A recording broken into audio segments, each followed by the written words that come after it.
ದಳಪತಿಯ ಬಳಿಕ ಕೊಲ್ಲೂರಿಗೆ ಗಣ್ಯರ ಆಗಮನವಾಗಿದೆ. ಮೂಕಾಂಬಿಕೆ ದರ್ಶನ ಪಡೆದಿದ್ದಾರೆ ಅನಂತ್ ಅಂಬಾನಿ. ಸಿಎಂ ವಿಜಯ್ ಬಳಿಕ ಕೊಲ್ಲೂರಿಗೆ ಗಣ್ಯರ ಆಗಮನವಾಗಿದೆ.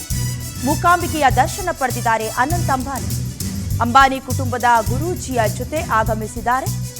ದೇವಸ್ಥಾನದ ವತಿಯಿಂದ ಅನಂತ್ಗೆ ಗೌರವಾರ್ಪಣೆಯನ್ನ ಸಲ್ಲಿಸಲಾಗಿದೆ.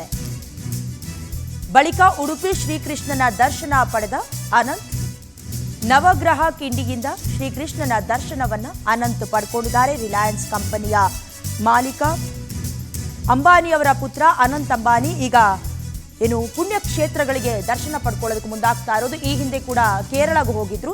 ಈಗ ಐತಿಹಾಸಿಕ ಪ್ರಸಿದ್ಧ ಉಡುಪಿಯ ಬೈಂದೂರಿನಲ್ಲಿರುವಂತಹ ದೇವಸ್ಥಾನಕ್ಕೆ ಹೋಗಿ ಪೂಜೆಯನ್ನ ಸಲ್ಲಿಸಿದ್ದಾರೆ. ಪೂಜೆ ಪ್ರಾರ್ಥನೆಯನ್ನ ಮಾಡಿದ್ದಾರೆ. ಅವರ ಗುರುವಿನ ಜೊತೆ ಬಂದು ಅನಂತ್ಗೆ ಗೌರವಾರ್ಪಣೆಯನ್ನ ಸಲ್ಲಿಸಿದ್ದಾರೆ. ದೃಶ್ಯದಲ್ಲಿ ಗಮನಿಸ್ತಾ ಇದ್ದೀರಿ. ಸಿಎಂ ವಿಜಯ ಬಳಿಕ ಕರ್ನಾಟಕಕ್ಕೆ ಎಸ್ಪೆಷಲಿ ಬಹಳಷ್ಟು ಸೆಲೆಬ್ರಿಟೀಸ್ ಬರ್ತಾ ಇರೋದು ಗಮನ ಸೆಳೀತಾ ಇದೆ.